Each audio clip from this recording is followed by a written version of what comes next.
Hi, നമസ്കാരം. നമ്മുടെ KSRTC BTC യാത്ര ഇപ്പോൾ ചോറ്റാനിക്കര എത്തിയിരിക്കുകയാണ്. അവിടുന്ന് നമ്മൾ ചോറ്റാനിക്കര ദർശനം കഴിഞ്ഞ് നമ്മളിപ്പോൾ വൈക്കം മഹാദേവ ക്ഷേത്രത്തിൽ ആണ് എത്തിയിരിക്കുന്നത്. അവിടുത്തെ വിശേഷങ്ങളിലേക്കാണ് ഇനി പോകുന്നത്. വൈക്കം മഹാദേവ ക്ഷേത്രം കോട്ടയം ജില്ലയിൽ വൈക്കം നഗരഹൃദയത്തിൽ സ്ഥിതി ചെയ്യുന്ന ഒരു പ്രസിദ്ധമായ ക്ഷേത്രമാണ് വൈക്കം മഹാദേവ ക്ഷേത്രം. പണ്ട് പരശുരാമൻ സ്ഥാപിച്ച കേരളത്തിലെ 108 ശിവക്ഷേത്രങ്ങളിൽ ഒന്നാണിതെന്ന് കരുതുന്നു. 10 ഏക്കറിൽ കൂടുതൽ വരുന്ന സ്ഥലത്ത് കിഴക്കോട്ട് ദർശനമായിട്ടാണ് വൈക്കം ക്ഷേത്രം സ്ഥിതി ചെയ്യുന്നത്. ശ്രീ പരമേശ്വരൻ ശ്രീ പാർവതിയോടൊപ്പം ഈ ക്ഷേത്രത്തിൽ പ്രതിഷ്ഠിക്കപ്പെട്ടിരിക്കുന്നു.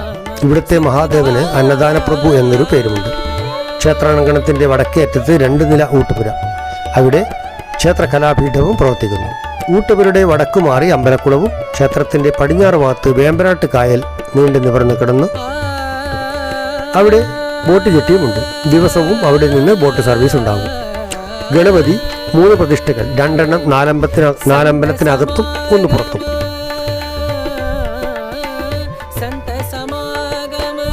കൂടാതെ സുബ്രഹ്മണ്യൻ, നാഗദൈവങ്ങൾ, പനച്ചിക്കൽ ഭഗവതി എന്നിവരാണ് ക്ഷേത്രത്തിലെ ഉപദേവതകൾ.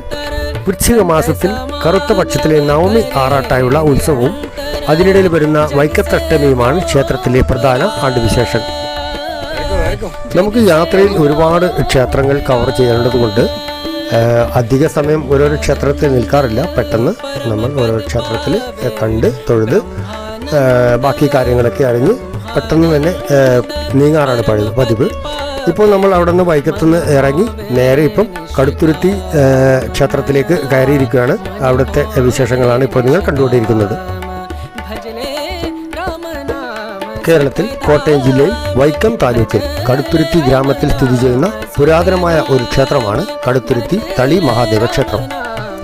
പരശുരാമനാൽ പ്രതിഷ്ഠിക്കപ്പെട്ടു എന്ന് ഐതിഹ്യമുള്ള ക്ഷേത്രത്തിലെ മുഖ്യപ്രതിഷ്ഠയായ ശിവനെ കടുത്തുരുത്തി ഗ്രാമത്തിന്റെ ദേശനാഥനായി കരുതിപ്പോരുന്നു.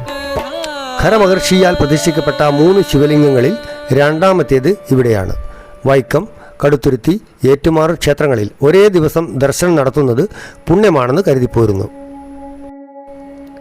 കിഴക്കോട്ട് ദർശനം നൽകി ശാന്തരൂപത്തിൽ വാഴുന്ന ശിവനാണ് ക്ഷേത്രത്തിലെ മുഖ്യ പ്രതിഷ്ഠ. പാർവതി ദേവി ഭഗവാനോടൊപ്പം നിത്യ സാന്നിധ്യം കൊള്ളുന്നു എന്നാണ് സങ്കല്പം. ഉപദേവതകളായി ഗണപതി, അയ്യപ്പൻ, ഭദ്രകാളി, വൈക്കത്തപ്പൻ, ഏറ്റുമാനൂരപ്പൻ, നാഗദൈവങ്ങൾ, ബ്രഹ്മരക്ഷസ് എന്നിവർക്കും ക്ഷേത്രത്തിൽ പ്രതിഷ്ഠകളുണ്ട്. ധനുമാസത്തിലെ തിരുവാതിര നാളിൽ ആറാട്ട് വരത്തക്ക വിധത്തിൽ നടക്കുന്ന 10 ദിവസത്തെ കൊടിയേറ്റ ഉത്സവവും കുംഭമാസത്തിൽ വരുന്ന ശിവരാത്രിയുമാണ് ക്ഷേത്രത്തിലെ പ്രധാന ആണ്ടുവിശേഷങ്ങൾ. തിരുവിതാംകൂർ ദേവസ്വം ബോർഡിന്റെ കീഴിലാണ് ഈ മഹാക്ഷേത്രം.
അങ്ങനെ ഈ ക്ഷേത്രമൊക്കെ കണ്ട് തൊഴുത് എല്ലാവരും, മഴയൊക്കെ ഉണ്ടായിരുന്നു എന്നാലും ഭംഗിയായിട്ട് എല്ലാവർക്കും കാണാൻ പറ്റി.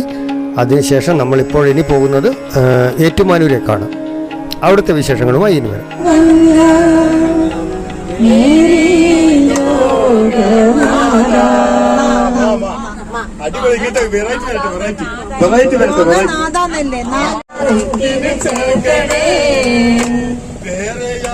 വിചാരമെങ്കിലും നേരമായത് ചൊല്ലുവാൻ കയ്യിൽ പൊത്തി നടക്കണേ കളിയാടാമേ കിളിമരത്തണലോരം കളിയാടാമേ കിളിമരത്തണലോരം കണ്ണാന്തുമ്പിളിന്റെ കാതലേ കരളിന്റെ കാതലേ.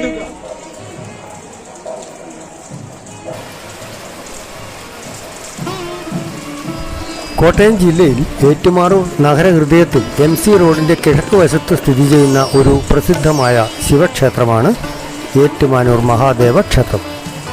രൗദ്രഭാവത്തിലുള്ള പരമശിവനാണ് മുഖ്യപ്രതിഷ്ഠ. രാവിലെ അഘോരമൂർത്തിയായും ഉച്ചയ്ക്ക് ശരഭമൂർത്തിയായും വൈകിട്ട് അർദ്ധനാരീശ്വരനായും സങ്കല്പിച്ചാണ് ആരാധന.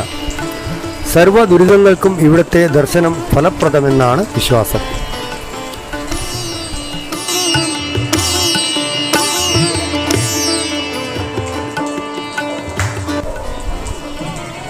ക്ഷേത്രത്തിൻ്റെ ചരിത്രം നോക്കുകയാണെങ്കിൽ ഏറ്റുമാർ ക്ഷേത്രത്തിന് ഏകദേശം 1000-ലധികം വർഷം പഴക്കമുണ്ടെന്നാണ് പറയപ്പെടുന്നത്. എന്നാൽ അത് തെളിയിക്കുന്നതിനുള്ള രേഖകളൊന്നും ലഭ്യമല്ല. ക്ഷേത്രം ആദ്യം വടക്കുംകൂർ രാജ്യത്തായിരുന്നു. ക്ഷേത്രത്തിൻ്റെ ഊരായ്മക്കാർ 8 മനക്കാരായിരുന്നു. ഇതുവഴി 8 മനയൂർ എന്ന പേര് സ്ഥലത്തിന് വന്നുവെന്നും അതാണ് ഏറ്റുമാനൂർ ആയതെന്നും പറയപ്പെടുന്നു. 8 മനക്കാർക്കിടയിലെ ആഭ്യന്തര കലഹവും മറ്റുമായപ്പോൾ ക്ഷേത്രം തകർന്നുപോയി. പിന്നീട് കൊല്ലവർഷം 929 ക്ഷേത്രം തിരുവിതാംകൂർ ഏറ്റെടുത്തു. തിരുവിതാംകൂർ ദിവാനായിരുന്ന മൺട്രോ പ്രഭുവിൻ്റെ ആശയമായിരുന്നു ഇത്. ഇപ്പോൾ ക്ഷേത്രം തിരുവിതാംകൂർ ദേവസ്വം ബോർഡിൻ്റെ കീഴിലാണ്. ക്ഷേത്രത്തിലെ അതിപ്രസിദ്ധമായ 2 പ്രത്യേകതകളാണ് ക്ഷേത്രത്തിലെ വലിയ വിളക്കും ഏഴരപ്പൊന്നാനയും. ക്ഷേത്രത്തെപ്പറ്റി പറയുകയാണെങ്കിൽ ഒരുപാട് കഥകളുണ്ട്. അതുപോലെ ചരിത്രം ഇവിടെ നിന്നും പറഞ്ഞാൽ അവസാനിക്കില്ല. പക്ഷേ നമ്മൾ ക്ഷേത്രം കണ്ട് തൊഴുത് ഇവിടുന്ന് യാത്ര പുറപ്പെടുകയാണ്. ശരിക്കും നമ്മൾ KSRTCയുടെ യാത്ര ശരിക്കും ആസ്വദിച്ചു കൊണ്ടുള്ള യാത്രയായിരുന്നു. ശരിക്കും ഒരു കുടുംബം എങ്ങനെയാണോ അതുപോലെയായിരുന്നു നമ്മുടെ യാത്ര. വളരെ ആനന്ദകരമായിരുന്നു. അപ്പോൾ ഒരു കേക്കൊക്കെ വാങ്ങിച്ച് നമ്മൾ ബസ്സിൽ വെച്ച് തന്നെ കട്ട് ചെയ്തു. എൻജോയ് ചെയ്തായിരുന്നു യാത്ര. എല്ലാവരും ഹാപ്പി. അപ്പോൾ ഇതിൻ്റെ അടുത്ത ഭാഗത്തുള്ള വീഡിയോയിലേക്ക് വരുന്നതുവരെ എല്ലാവർക്കും നമസ്കാരം.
ചെറിയ പീസാക്കിട്ടെ എല്ലാ ആവശ്യം എല്ലാവർക്കും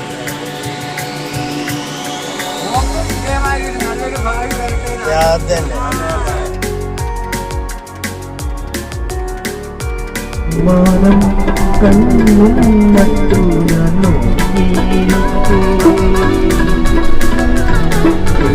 മനസ്സിൽ കൈമണി തന്നെ നീ വന്നു